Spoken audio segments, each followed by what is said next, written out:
Hi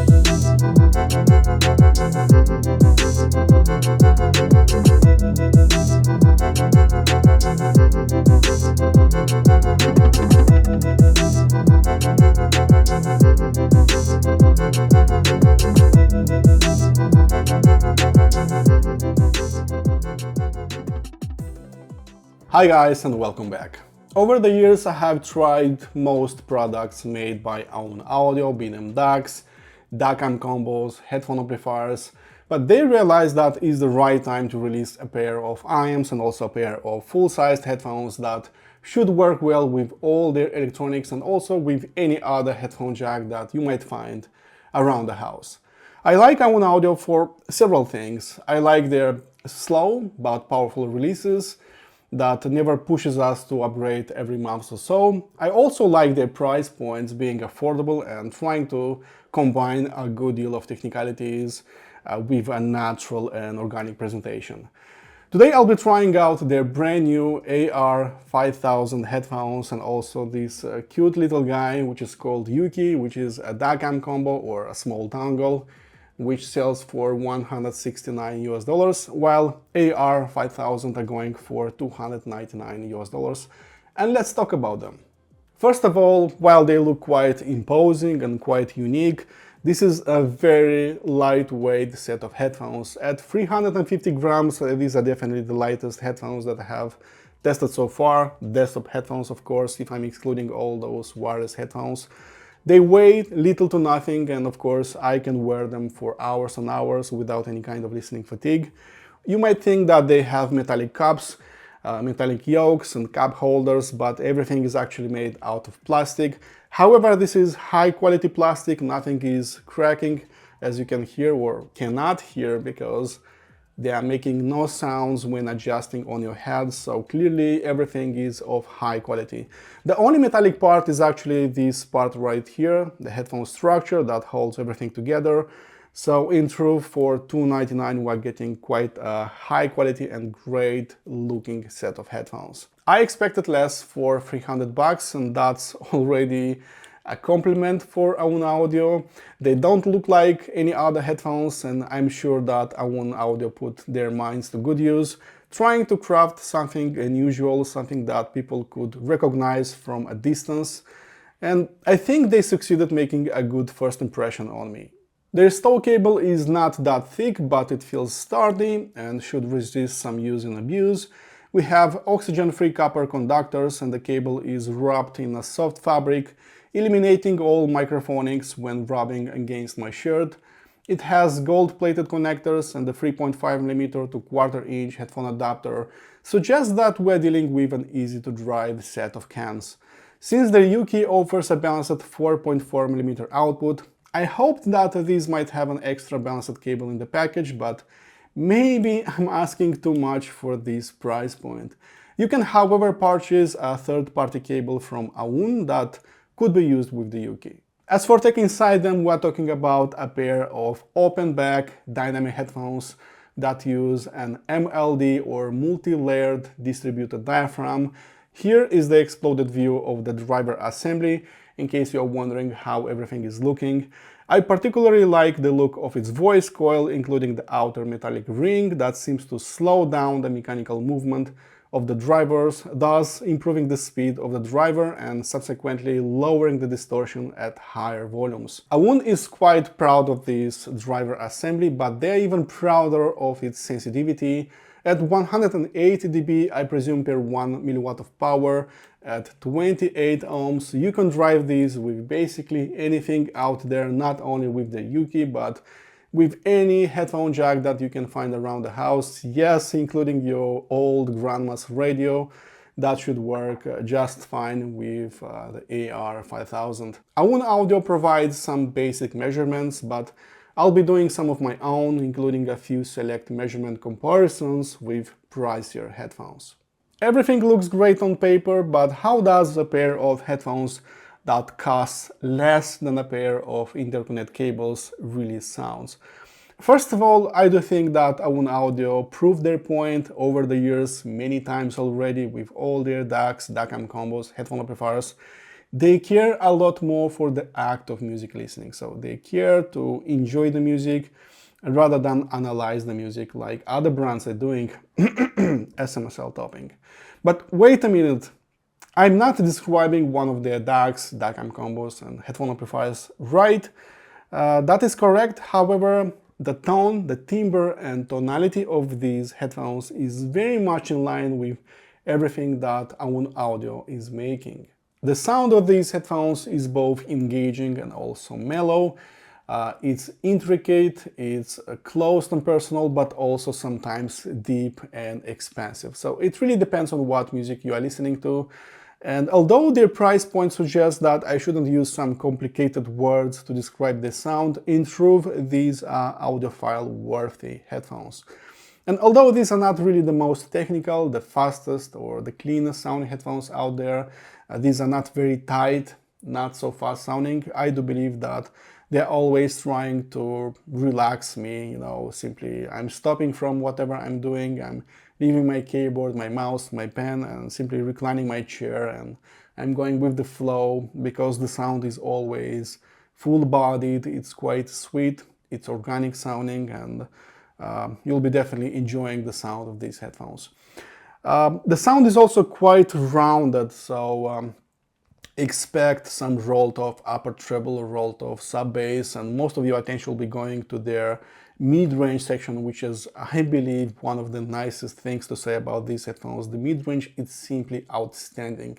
Think about combining a pair of Grado headphones with Sennheiser HD650, and this is basically the mid-range of AR5000. Very organic, very natural, lots of organic texture, so very full-bodied and sweet sounding in the mid-range, amazing vocal performance, and always, you know, having a decent amount of air in between the notes. So these are not really in-your-face sounding, they have a good deal of depth. Although there are many things to complain about these headphones, I also like overall the sound of these headphones, trying to impress a music lover and not so much, you know, a snobby audiophile. After trying them with a few desktop components, with a few portable devices, it was clear to me that these won't impress you with sharp leading edges, with sharp contour of the notes, especially in the upper treble. So these are not really biting, they don't have a lot of shimmer in the upper treble, but at the same time these are easily some of the smoothest and relaxing sounding headphones. So don't expect lots of intricacies in the treble, the upper region won't bite you, the shimmer is sometimes there, but in truth these are rolling off a good deal of the upper treble, working great not only with their devices but also with ultra-linear gear like the newest Topping and FiO devices. Dynamics are fine, and these will definitely make you groove to the rhythm of the music. The sound is fuller, the sound is denser, but at the same time, due to a slight gentle roll-off in the sub-bass, these won't pound really hard in the bass, so don't expect an impressive bass slam because that won't going to happen. The same goes for their need for speed, so generally speaking, dynamic drivers are not as fast sounding like planar or electrostatic drivers, so don't expect that instant start and stop of the drivers, that won't going to happen. But at the same time, these are not really sluggish sounding, slow sounding like HD800S by Sennheiser, so these are definitely punchier sounding, these are definitely faster sounding than that. Although these won't hold a candle to something like Odyssey LCD2 or Hi-Fi Ananda Nano when properly driven. With all that being said, I went ahead and fired my usual electronica tunes, my usual rock and metal tunes, and I must say that I really enjoyed my time in their company because they had a natural tonality and sounded more like unamplified live music performed just before my eyes. If you look closely, besides having an open back design with hundreds of holes right here, we also have an area all around their ear caps, an open area that is basically removing all excess air in between the ear pads and ear caps. It goes all around. We also have perforated ear pads that you can see basically, and also angled drivers that are shooting sound waves directly into our ears. So all of this was creating for a more breathable sound that is trying to escape for a more open sound. So in terms of Soundstage, these are good. These won't outperform something like HiFiMan Edition XS or HiFiMan Ananda Nano, but at the same time these are challenging and even outperforming something like HD650 by Sennheiser, my co-designed APOS Caspian, what else, Fire FT3, all those entry to mid-level grade of headphones. The only dynamic headphones that I have in my possession that sounded bigger and deeper compared to these were Meze 109 Pro, but at the same time those are considerably costlier than these, so they should sound better. These won't challenge big planars for the battle of the biggest soundstage or the most amazing depth, that is for sure, but at the same time these can be easily be compared with dynamic headphones, even with pricier headphones, and even be victorious in that comparison. So yeah, for dynamic headphones at such an affordable price point, they sound quite impressive in this regard. The only part that didn't impress this 39-year-old chap was actually resolution, or the so-called detail retrieval. Having some of the cleanest sounding loudspeakers out there that you can see behind me, also some of the cleanest headphones that I have tried so far, the resolution going up and down is something that I can feel in my sleep without too much trouble. The treble roll-off removes plenty of sparkle from that region, and my subconscious already feels that something is missing. And when you add that gentle roll-off in the sub bass, you start realizing that the frequency response is compromised at the both ends. So both the sub bass and the upper treble are not very resolving, so you won't hear those small nuances. However, after slapping my face several times and remembering that I'm dealing with $299 headphones, I soon realized that these are basically on the same level with something like HD650 by Sennheiser. These are not more resolving compared to pricier dynamic headphones compared to, say, APOS Caspian, Kineton Valley or Meze 109 Pro. All of those will be more resolving, offering you more detail and resolution in this regard. However, HD6XX family of headphones from Sennheiser is very similar. So in this regard, these are not quite impressive, but not that bad either. Let's talk a little bit about the frequency response, and let's start with the treble, which I believe is lacking some bite, some sharpness, strong contour of the notes, strong leading edges, so please forget about any of that. There is a strong roll-off past 16 kHz, so these are one of the smoothest sounding headphones that I have experienced so far.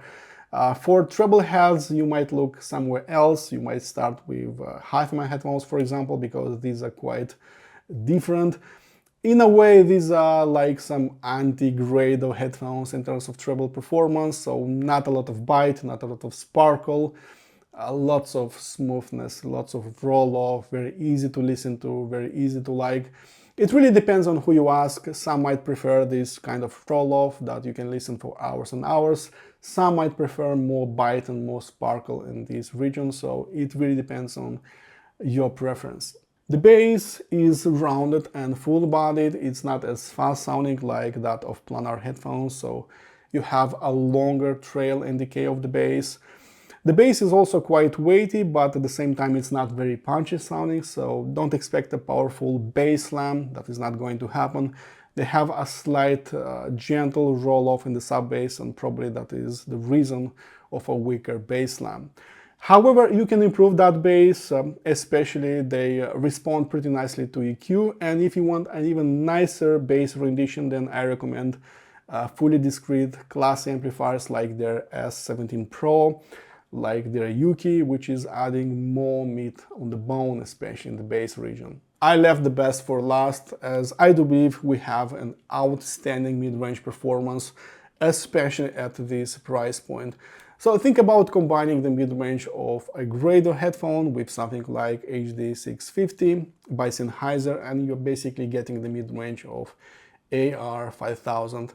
The mid-range is always sweet, it's organic, it has a slightly longer decay than usual, so again the vocal cords are vibrating really nicely, string-based instruments as well.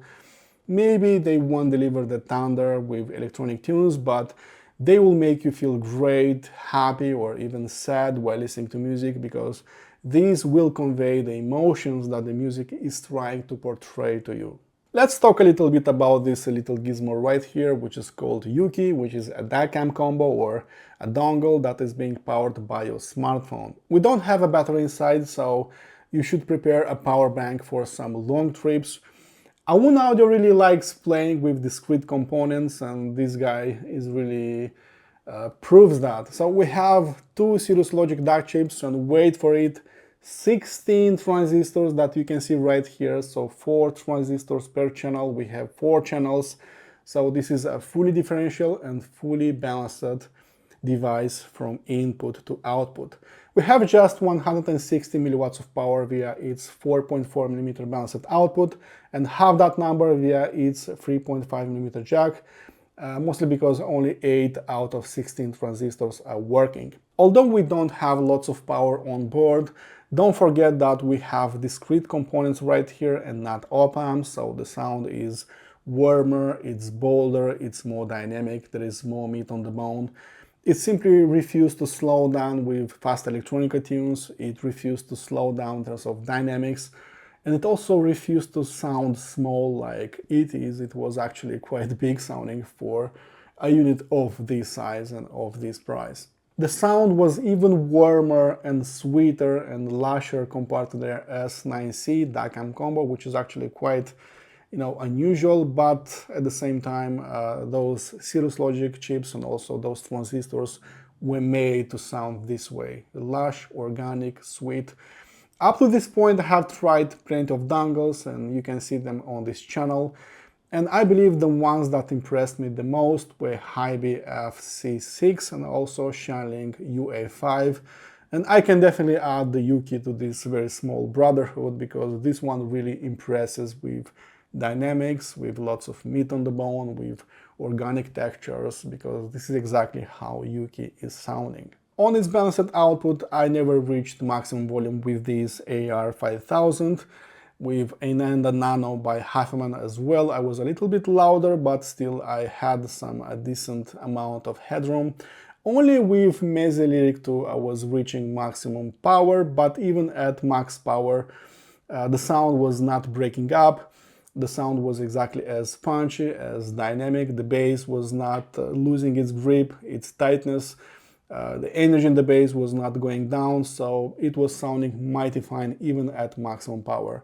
With IAMs, I didn't feel that the noise floor was raising, so you can use ultra-sensitive IAMs with Yuki, that wouldn't be a problem. So in truth, this is quite a sweet and organic sounding dongle, and you can use it with desktop headphones and with IAMs as well. And please don't let its small size fool you, nor the less impressive power output, because a fully discrete amplifier stage will punch harder versus any op-amp any time of the day.